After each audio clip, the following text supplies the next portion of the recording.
Pílulas Azuis, do Frederick Peters, editora Nemo. Destaque da editora que lança ali alguns quadrinhos sensacionais, né? E esse aqui não fica nada atrás. É uma história autobiográfica. Por que os autores eles fazem isso? Porque o meio ficcional, por mais amplo que seja, ele acaba, por vezes, se encontrando, esbarrando em alguns limites. E quando você faz esse quê do autobiográfico, além de ser altamente verossímil porque aconteceu, você traz uma sensibilidade maior, né? Você conta essa história, até correndo o risco de perder um foco, mas aí que entra também a transparência do autor. Claro que ele vai ajustar alguns fatos da vida e vai dar aquela pincelada na questão narrativa, porque a vida nem sempre é uma linha reta, né? Você não sai de um ponto A e um ponto B. Você vai A, vai para C, vai para D, gira, volta, e isso não fica tão interessante quando você vai vender uma história. Então é preciso você realmente assim endireitar. Tanto que o personagem ele vai assim ele vai contando ali uma ida e volta com o seu amor, né? E o que se trata da história? O grande resumo, né? O Frederick ele acaba se envolvendo com uma mulher que é soropositiva, é portadora do vírus da AIDS, e ela tem um filho com a mesma doença. A AIDS é uma doença pesada, né? Muito pesada. Você tem a morte. Bom, nós temos a morte aqui, né? De artistas que tinham na décadas passadas que esse vírus era quase uma sentença de morte. Nós perdemos Fred Mercury, Renato Russo e tantos outros. Aí você fala, mas era para uma vida desregrada de liberdade sexual. É justo receber uma doença e a morte sentença dessa? Não, não é. Nunca é. Tá? É claro que existem alguns casos que você fica... A injustiça parece ser maior, né? Por exemplo, eu conheci uma mulher que... Olha só a história dela, tá? Ela é casada, o marido... ela foi fazer um exame e descobriu que tinha AIDS, naqueles exames corriqueiros. Tá, vamos fazer de novo, né? Às vezes erra. Fazer o quê? Às vezes esses exames, qualquer exame que você tenha, até mesmo a Karen Page lá aparece lá no Demolidor, cheque de novo, entendeu? Faça uma segunda opinião. Não, mas uma coisa tão determinante quanto a AIDS, né? Então, e foi fazer e revelou que realmente era soropositiva. O que acontece? O marido dela traiu e passou o vírus para ela. Você, quando está em casa, você não vai usar camisinha, você não vai se cuidar. Afinal, o parceiro está ali com você.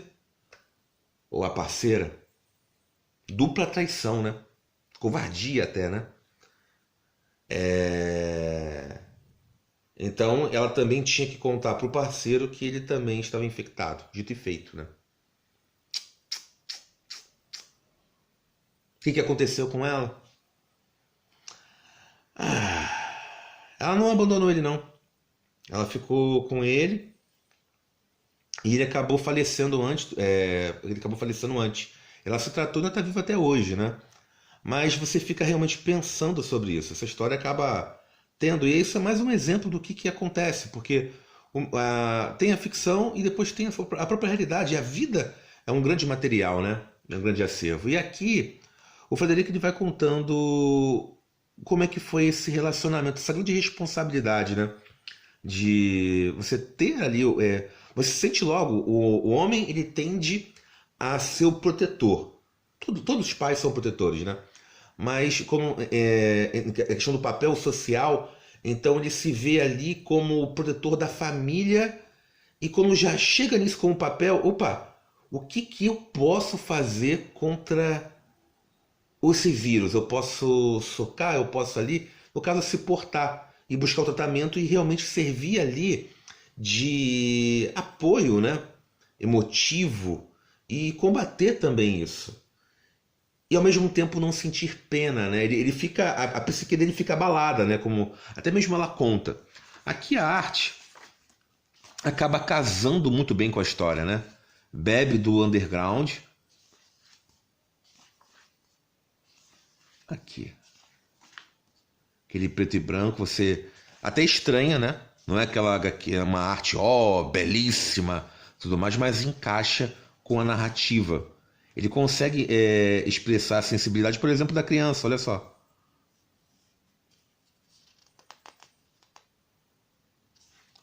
Detalhe que os balões, eles não são muito retinhos, né?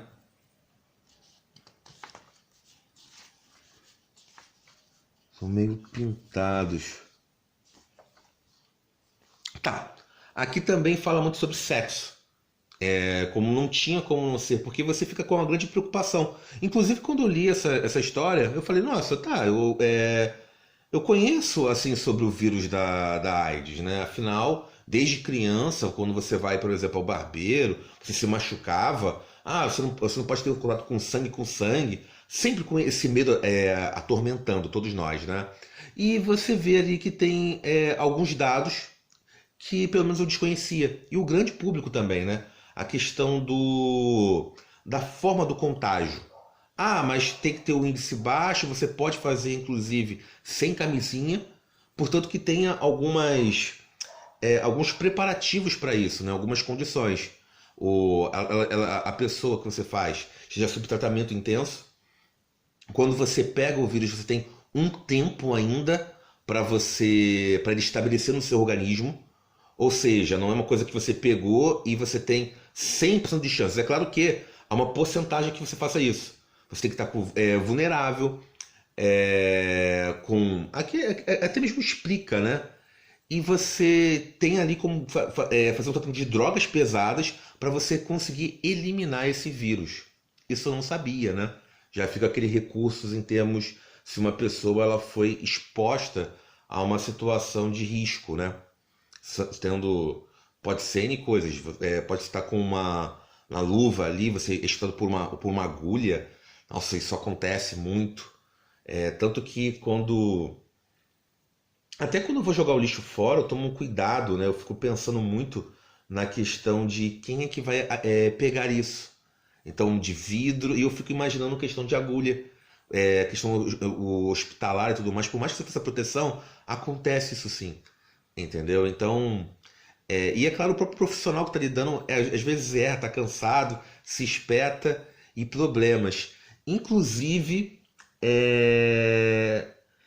tinha um criminoso que fazia isso de propósito. Olha a mentalidade dele. Ele pegava a agulha e colocava sangue e ia espetando os outros com AIDS. Que doente, né? Entendeu? Mas não é que seja assim, estranho, entendeu? Porque outros até mesmo pensam sobre isso, né? Na questão. Eu já ouvi também gente falando sobre isso. Se eu pegasse AIDS, eu ia me revoltar, ia dar para todo mundo para infectar. Gente, tem que rir, né? O ser humano pode ser muito escroto às vezes, né? Bebendo um pouco de água que eu tô resfriado. Sim, sim. Aqui também tem um médico que ele vai falando, inclusive ele tá também ali com gripe, né? E o Frederico ele gosta porque isso faz ele parecer humano. É sensacional a participação desse médico, né? A questão do esclarecimento. E é uma situação assim muito ruim em termos do vírus, né? Para começar, até mesmo de você ter essa questão do filho, né? Porque ela diz que ela conta só um pouquinho, né? Do tipo, não se pede detalhes do tipo como é que ela adquiriu o vírus. Ela apenas fala ali, eu me arrependo do meu passado de chegrado. Mas, em compensação, ela é uma mãe sensacional em termos de responsabilidade. E a psique dela, na questão de dores e também até conversa do tipo, ela pergunta pra ele uma hora na cama, do tipo, o que você viu em mim? Por que você está aqui? E você escolhe com quem você vai se apaixonar, gente? até escolhe, né? Mas às vezes é a vida que te leva nisso. Você acaba se encaixando e os dois se encaixam. Tanto que eles têm um relacionamento, por mais que os outros dizem que eles são discordantes e passam por isso, eles têm um relacionamento muito bom. Eles simplesmente têm o mesmo ritmo. E acabou até mesmo tem um pós-fácil da história, né? Que vai contando aqui. É muito legal. É até um traço diferente, né? Olha só a escolha, né? Até porque isso aqui já se passa alguns anos depois da história. E ele tá com. Ele evoluiu de traço, né? Isso aqui ele faz mais do que um outro quadrinho, que é o Ant-Man, entendeu? Não sei como se pronuncia o certo, né? Que é de ficção científica. E tá igualzinho o traço que ele usa lá. Então ele passa, pede aquele recurso da narrativa meio quase abstrata e faz alguma coisa aqui diferente. Essa aqui é a filha que ele tem. Ó, o spoiler, né? E também um rapaz, que era o garotinho já com 16 anos, e ele falando como é que é a vida dele, né? Porque a pílula azul, ela é um medicamento que foi evoluindo, antigamente era um pó e tudo mais, para combater isso. Então tomava ali 3 doses, 2 doses por dia e depois acho que uma só, se eu não me engano. Não, acho que ficam 2 ou 3, não sei como é que é o tratamento atual, né? Aí você até pensa, nossa, a AIDS, ela já deveria ter a cura feita, né? Então, melhorou? Melhorou. E muito em comparação ao que era décadas atrás ali e tudo mais. Então, o Cazuza também pegando, não importando o recurso que tinha, foi para os Estados Unidos, chegou a colocar sangue de cavalo, né? Adaptando ali para tentar recuperar o organismo, mas não teve jeito, porque era muito. Aí até a discussão, temos na época, dizia: isso é uma praga para os homossexuais, de forma merecida.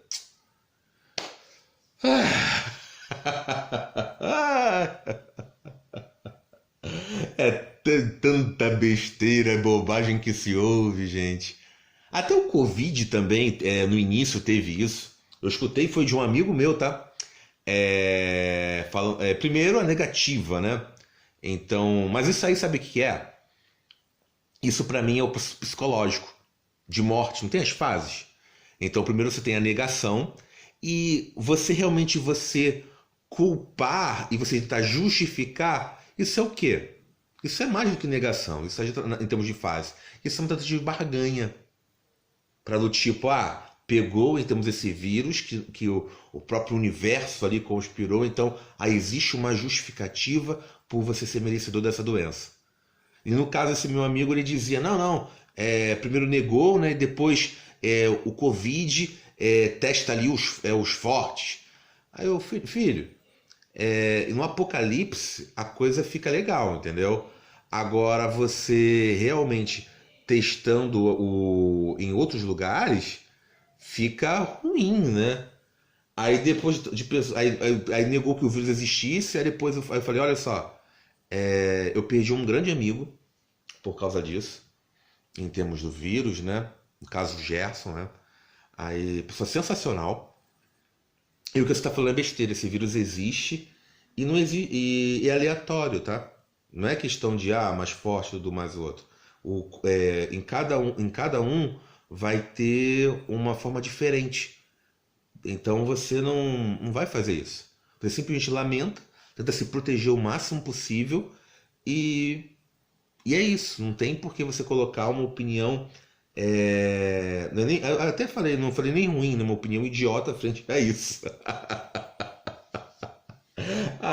E o vírus da AIDS é tão pesado quanto, é tão injustiçado quanto, né? Uma pessoa que pega e é claro, você conviver com isso e passar por todo esse percalço.